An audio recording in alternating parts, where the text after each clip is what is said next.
मुरांबा मालिकेच्या आजच्या भागाला सुरुवात करूया. तर आता आपण पाहतो की इकडे अण्णासाहेब हे मावशी आणि काकाला म्हणतात, नमस्कार, तुम्ही आलात, तुम्हाला बघून खरंच खूप बरं वाटलं. मावशी आणि काकासुद्धा त्यांना नमस्कार करतात. तर आता अण्णासाहेब म्हणत असतात की आज तुम्ही अगदी उत्तम वेळी आलेला आहात, मंगल समयी. आज साईची आणि रमाची एंगेजमेंट आहे. रमाला भरभरून आशीर्वाद दिल्याशिवाय तुम्ही जायचं नाही हा. आता साईची आणि रमाची एंगेजमेंट आहे ही गोष्ट जेव्हा मावशी आणि काकांना कळते तेव्हा त्यांना खूपच मोठा आश्चर्याचा धक्का बसतो, कारण ही गोष्ट मुळात त्यांना अपेक्षितच नसते, जी अण्णासाहेबांनी त्यांना सांगितलेली असते. त्याबरोबर आता लगेचच ते म्हणतात, काय? त्याबरोबर आता लगेच इकडे ते म्हणतात की हो, तुम्ही एवढे आश्चर्यचकित कसे झालात? इतक्यात साईच्या फोनवर फोन येतो. साई म्हणतो, एक मिनटं, मला फोन येतो, मी आलो, तुम्ही बोला ना, तुम्ही बोला हां. आणि मग साई तिकडनं बाजूला जातो. तर अण्णासाहेबांना लगेचच मावशी काका म्हणतात, अहो अण्णासाहेब, हे कसं शक्य आहे? त्यावर अण्णासाहेब म्हणतात, का काही प्रॉब्लेम काय आहे साईच्या आणि रमाच्या एंगेजमेंटचं तुम्हा दोघांना? त्यावर मग आता काका सांगत असतो, अहो अण्णासाहेब, काय आहे ना, आमच्या रमाचं प्रेम आमच्या अक्षयरावांवरच आहे. आज ते दोघंजणं 11 वाजता भेटणार होते, पण अचानक अक्षयरावांचा अपघात झाला आणि त्यामुळे त्यांना रमाला भेटता आलं नाही. कदाचित रागाच्या भरात रमाने हा सर्व निर्णय घेतलेला असणार. तुम्ही आम्हाला एकदा रमाबरोबर बोलू द्या. त्याबरोबर आता अण्णासाहेब म्हणतात की नाही, असं काही नाही आहे. रमाने काही रागाच्या भरात निर्णय घेतलेला नाही आहे. तिने मनापासून आणि आनंदानेच हा निर्णय घेतलेला आहे. त्यामुळे रमाची आणि साईची एंगेजमेंट आज होणार आणि रमाची आणि साईचीच एंगेजमेंट होणार, हे लक्षात ठेवा. त्याबरोबर आता काका म्हणतो, अहो हे कसं शक्य आहे? आमच्या रमीचं आमच्या जावई बापूंवर प्रेम आहे. त्याबरोबर आता मावशीसुद्धा म्हणते, हो ना, आम्हाला मुळात ही गोष्ट मान्यच नाही आहे. हे कसं शक्य आहे? जावई बापू असताना रमाची एंगेजमेंट दुसऱ्या कोणाबरोबर कशी होणार? त्याबरोबर इकडे आता काकासुद्धा म्हणतो, हो बरोबर आहे, आम्हाला हे मान्य नाही आहे, नाही होऊ शकत असं. त्यावर मावशी म्हणते, नाहीतर काय, आम्हाला रमाबरोबर बोलायला हवं, आम्ही तिच्याबरोबरच जाऊन बोलतो. त्याबरोबर अण्णासाहेब म्हणत असतात, एक मिनटं, हे बघा, तुम्हाला मान्य आहे का नाही? तुम्हाला दोघांना काय वाटतं? या सगळ्याशी काय संबंध बाकीच्या लोकांचा? रमाला काय वाटतं? रमाची इच्छा काय आहे? हे महत्त्वाचं आहे ना. मग हे बघा, रमा या लग्नासाठी स्वइच्छेने, स्वतःच्या पसंतीने तयार झालेली आहे. त्यामुळे तुम्ही तिला जबरदस्ती करू शकत नाही. हवं तर तुम्ही एक काम करा, तुम्ही वरती जा, तिला भेटा आणि तिच्याशी बोला. जर तिने तुम्हाला सांगितलं की ती स्वइच्छेने या लग्नाला तयार झाली आहे, तर अक्षयच्या अपघाताबद्दल तुम्ही तिला काहीही सांगायचं नाही, कळलं? त्यावर काका म्हणतो, अहो आम्हीच त्यांच्याकडनं प्रेमाची कबुली देऊन घेतली होती. त्याबरोबर आता अण्णा सर म्हणतात, हो बरोबर, देऊन घेतली होतीच ना, पण ती गोष्ट आता जुनीच झाली, आता त्याला काही अर्थ नाही आहे, भूतकाळ होता तो. त्यावर आता काका म्हणतो, अहो पण हे कसं बोलताय तुम्ही अण्णासाहेब? त्यावर अण्णासाहेब म्हणतात, मी सांगितलं आहे तेवढं तुम्ही करा. तुम्ही आत्ता जा, रमाला भेटा, रमाशी बोला. रमा तुम्हाला काय उत्तर देईल त्याच्यावरती तुम्ही ठरवा. तर वरती रमा खोलीमध्ये तयार होत असते. रमा विचार करत असते की मला राहून राहून असं का वाटतंय की यांच्याबरोबर काहीतरी चुकीचं घडलं आहे. इतक्यात रमा ही तिच्या मागे नेकलेसचं हुक लावत असते, पण तिला ते जमत नसतं. मावशी मागून येते आणि ते हुक लावत म्हणते, रमे, अगं कशाला काळजी करतेस? तुझ्या मदतीसाठी आम्ही आहोत ना. त्यानंतर मग आता रमा मावशीला बघून उठून उभी राहते. तर मावशी म्हणते, काय झालं? अशी घाबरलीस का? तुला काय वाटलं? तुझ्या एंगेजमेंटबद्दल अक्षयरावांना कळलं की काय? नाही, अजून तरी कळलेलं नाही आहे. रमे, एक प्रश्न विचारू का गं तुला? तुझं खरंच अक्षयरावांवर प्रेम नाही आहे? तू हे लग्न मनापासून करतेस? त्यावर रमा म्हणू लागते, मावशी, हे बघ, जे झालं ते झालं, आता पुन्हा त्याच विषयांवर बोलण्यात काही अर्थ नाही आहे. आणि राहिला प्रश्न ह्या लग्नाचा, तर हो, मी साईंबरोबरची एंगेजमेंट मनापासून करते. अगं अक्षयने सुद्धा माझी साथ सोडली, पण साईने कधीच माझी साथ सोडली नाही. त्यांनी कायम माझ्या बरोबर राहून मला साथ दिली. मग 7 वर्ष जर त्यांनी माझ्यासाठी वाट बघितली, तर आता मी त्यांची साथ द्यायला नको का? म्हणून मी त्यांच्याबरोबर एंगेजमेंट करते. आणि जे झालं ते झालं. त्यावर मग प्रेमाचं काय रमा? असं म्हटल्यावर रमा म्हणते, त्या दिवशी मी नशेत होते मावशी, त्यामुळे मी जे बोलले ते बोलून गेले, पण आज मी पूर्ण शुद्धीत आणि होशो आवाजात सांगते की मी साईबरोबर एंगेजमेंट करणार. त्याबरोबर काका म्हणतो, रमा अगं हे काय बोलतेस तू? खरंच? त्यावर रमा म्हणते, हो खरं बोलते आहे मी काका. आणि आता मला ना या विषयावर आणखीन पुढे चर्चा नको आहे. त्यावर काका म्हणतो आणि आरोहीचं काय? त्यावर रमा म्हणते आरोहीचं काय? साईंनी म्हणजे मी त्यांना आधीच सांगितलं आहे आणि त्यांनासुद्धा मी आरोहीला भेटल्याचा काहीच प्रॉब्लेम नाही आहे. मी आरोहीला रोज भेटणार आहे आणि ही गोष्ट साईंना माहिती आहे, त्यांना काहीच प्रॉब्लेम नाही आहे या गोष्टीचा. त्याबरोबर मावशी म्हणते म्हणजे तुझं सगळं ठरलं आहे? त्यावर रमा म्हणते हो अर्थात ठरलं आहे माझं. मी साईंबरोबर साखरपुडा करायला तयार आहे. आता मी पुढे जायचं ठरवलं आहे. त्या दिवशी जे काही झालं ते चुकून झालं, ते तुम्ही मला दारू पाजली म्हणून झालं, पण जे होऊन गेलं ते होऊन गेलं. आता मी पुन्हा भूतकाळात रमणार नाही आहे. त्याबरोबर मावशी ही रमाला म्हणायला लागते रमा अगं तू हे काय बोलतेस ते तुला तरी कळतंय का? अगं तू आणि जावई बापू एकमेकांसाठी बनलाय. त्यावर रमा म्हणते मावशी हे बघ असं काही नाही आहे, उगाच तू भूतकाळात रमून राहू नको. त्यावर मग काका म्हणतो जाऊ दे मंगल चल. आता जर रमाने सगळं ठरवलेलंच आहे तर मग आपण तरी काय बोलणार? तू ठरवलं आहेस ना तसंच होईल सगळं. आम्ही आता काही बोलतच नाही, कारण आम्ही मध्यस्थी करण्याला अर्थ उरलाच नाही आहे ना.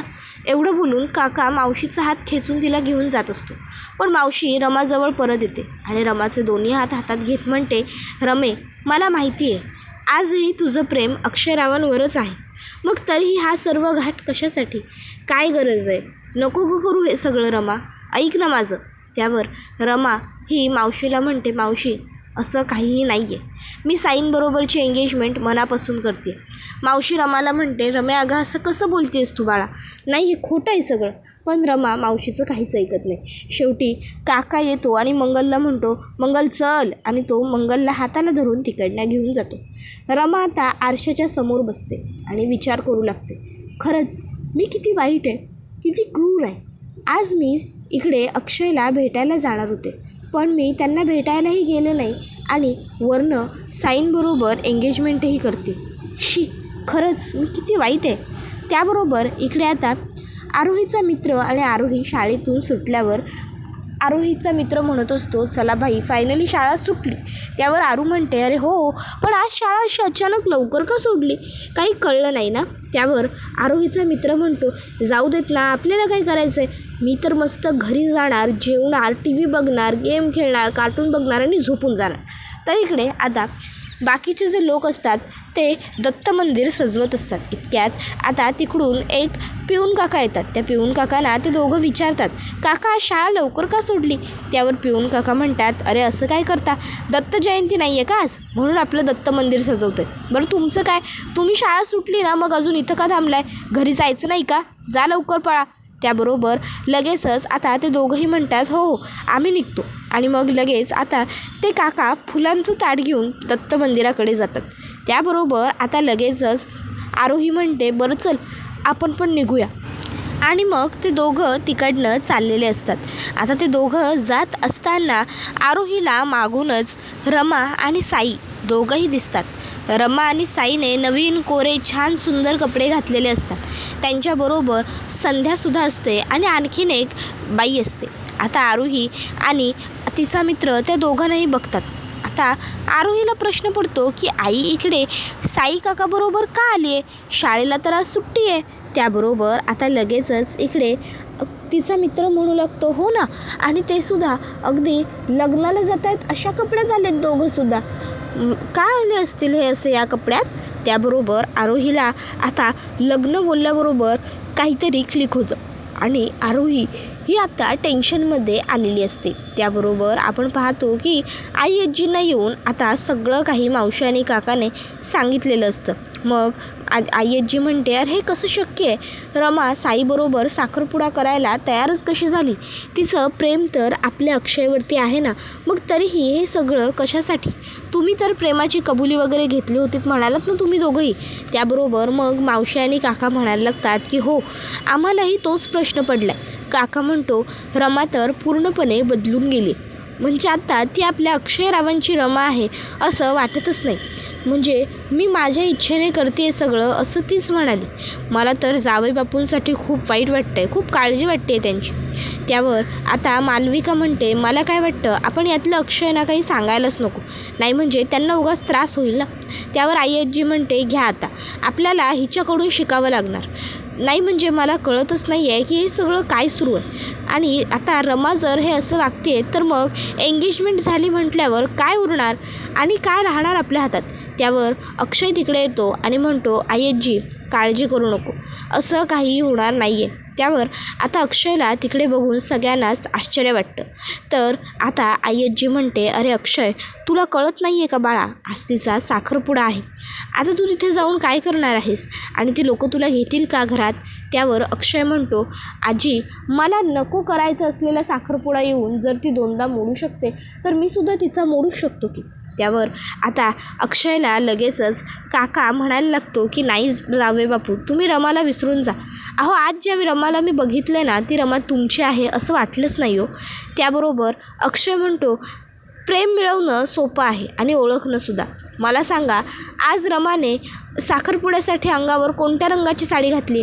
ते दोघं म्हणतात, तुम्ही असं का विचारताय जावे बापू. त्यावर अक्षय म्हणतो, सांगा ना, तिने पिवळ्या रंगाची साडी घातली असेल ना. नाही, कारण जर तिने पिवळ्या रंगाची साडी घातली असेल ना तर आजही ती माझ्यावरच प्रेम करते, कारण पिवळा रंग मला आवडतो आणि म्हणून माझ्यासाठी तिने ती साडी घातली. त्यावर मावशी काका म्हणतात, हो अगदी बरोबर. त्याबरोबर मग अक्षय म्हणतो, झालं तर याचा अर्थ रमाचं आजही माझ्यावर प्रेम आहे म्हणूनच तिने ती साडी घातली ना.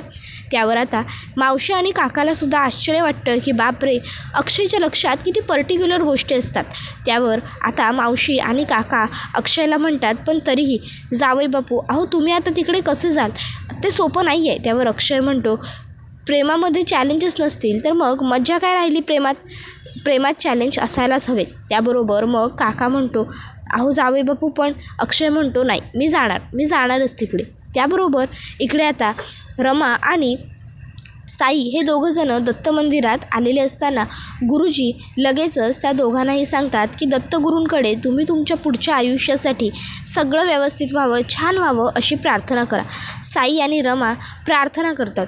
गुरुजी म्हणतात, आता मी सांगितल्याप्रमाणे तुम्ही आचमन करायचं आहे, चला आचमन करा. मग आता साई आचमन करत असतो तर संध्या रमाला साईच्या हाताला हात लावायला सांगते.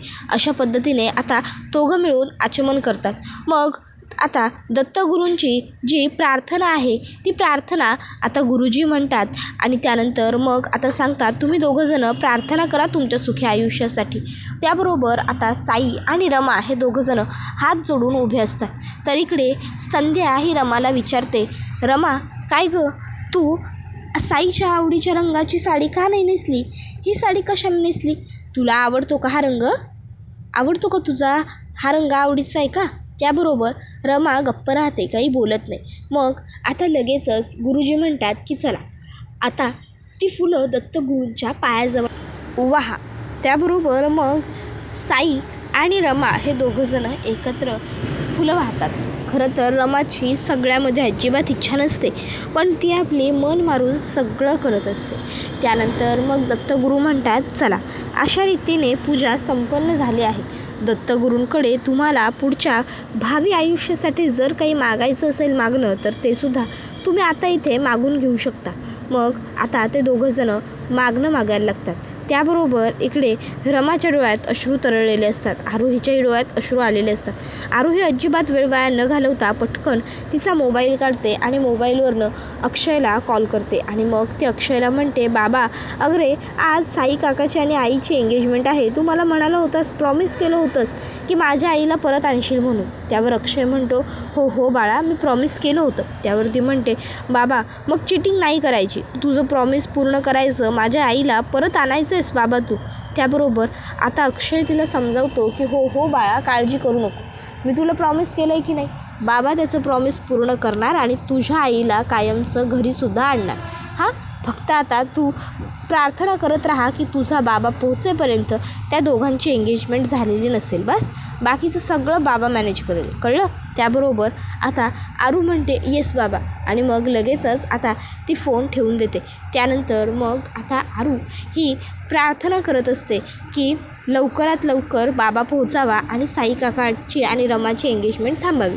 त्याबरोबर आता अक्षय म्हणतो, आता तर मला जावंच लागेल, मी आरूला प्रॉमिस केलं आहे आणि मला माझं प्रॉमिस पूर्ण करायचं आहे. आईजी अक्षयला म्हणते, अक्षय नाही, वेडेपणा करू नकोस बाळा, हे बघ तुझा तिथे जाऊन आता काही काडीचाही उपयोग होणार नाही आहे, मूर्खपणा ठरेल सगळा.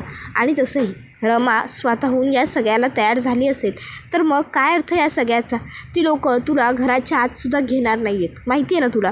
त्यावर अक्षय म्हणतो, हो मला सगळं माहिती आहे आजी. अगं पण प्रेमामध्ये जर चॅलेंजेस नसतील तर मग प्रेमाला अर्थ काय उरला? बरोबर ना? प्रेमात चॅलेंज असतं म्हणूनच तर ते जिंकणं असतं ना. तू काळजी करू नको, मी सगळं व्यवस्थित मॅनेज करेन. त्याबरोबर इकडे साई आणि रमा हे दोघंजणं दत्तगुरूंची पूजा करतात.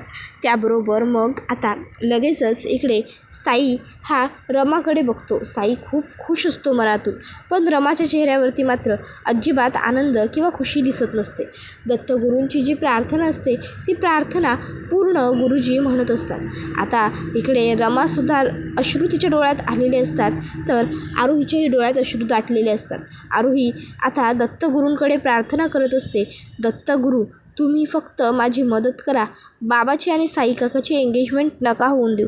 मला माझी आई हवी आहे. दत्तगुरू काहीही करा, पण माझी आई मला द्या. त्याबरोबर इकडे अक्षय आणि काका दोघंजणं रमाच्या घरी जायला निघालेले असतात. पण आता अचानक स्कूटी बंद पडते. अक्षय म्हणतो, काय हो काका, काय झालं? काका सांगतो, काही कळत नाही आहे जावे बापू. अहो कधी कधी अचानक अशी थंड पडते. बरं तुम्ही थांबा, मी एक काम करतो, मी जरा हे करून बघतो, गेअर मारून बघतो, काहीतरी करून बघतो, जमतं आहे का बघतो, किक मारावं लागेल. आणि मग आता लगेचच ते किक मारायला लागतात. अक्षय हा उभा असतो. काका किक मारण्याचे प्रयत्न करत असतात, पण गाडी काही चालू होत नसते. शेवटी अक्षय चालत जायला निघालेला असतो. तर इकडे अण्णासाहेब आता म्हणत असतात, तर ladies and gentlemen, the most important thing of today's day, ती म्हणजे आपल्या साई आणि रमाची रिंग सेरेमनी. तर चला आता यांना अंगठ्या घालू द्या एकमेकांना. मग साईची आई लगेचच साईच्या हातात एक अंगठी आणि रमाच्या हातात एक अंगठी आणून देते. आणि मग आता ती लगेच रमाला म्हणते, रमा घाल की साईच्या बोटात अंगठी. त्याबरोबर आता इच्छा नसताना रमा समोर साईच्या उभी असते. ती मनात म्हणत असते, मला का असं वाटते अक्षयबरोबर काहीतरी वाईट घडले म्हणून.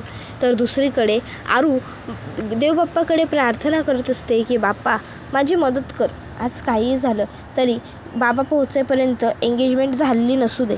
एंगेजमेंट झाली तर सगळं बिघडून जाईल आणि मला माझी आई हवी आहे. बाबाचं आणि माझंसुद्धा आईवर खूप प्रेम आहे. बाप्पा काहीतरी मॅजिक कर आणि आईला थांबवू ना. मला माझी आई हवी आहे, खरंच आई हवी आहे रे बाप्पा.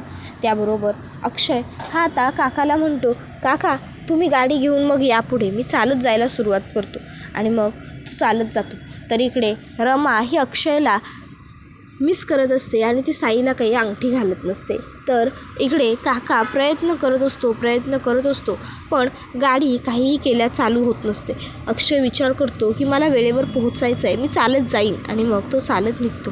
त्याबरोबर इकडे आता रमाला सगळेच फोर्स करतात की साईच्या बोटात अंगठी घाल. रमा साईकडे बघत असते, खाली बघत असते. तर अण्णासाहेब म्हणतात, आता त्यांची एंगेजमेंट आहे ना, तर ते दोघंही जरा लाजत आहेत, बाकी काही नाही. मग आता संध्यासुद्धा म्हणते, रमे अगं घाल की साईच्या बोटात अंगठी. मग आता रमाने हात पुढे केलेले असतात. त्यानंतर साईची आई रमाला म्हणते, एक मिनटं थांब रमा, अगं तुझ्या बोटात ही जुनी अंगठी कशाला आहे? ती जुनी अंगठी काढ की आता. आणि मग साईची आई खेचत असते रमाचं बोट, पण अंगठी काही निघत नसते. त्यावर अण्णासाहेब म्हणतात, साई अरे तू दुसऱ्या बोटात घाल, त्यात काय एवढं. साई होकार देऊन दुसऱ्या बोटात अंगठी घालत असतो. इतक्यात तिकडे अक्षय पोहोचतो. अक्षय रमाला हाक मारतो, रमा. त्याबरोबर रमा मागे ओढते आणि तिच्या हातातली अंगठी अक्षयच्या पायांजवळ जाऊन पडते. अक्षयला तिकडे बघून सगळेच जण घाबरतात आणि हा व्हिडिओ इथेच संपतो. धन्यवाद. व्हिडिओ आवडला तर लाईक करा, चॅनलला सबस्क्राईब करा.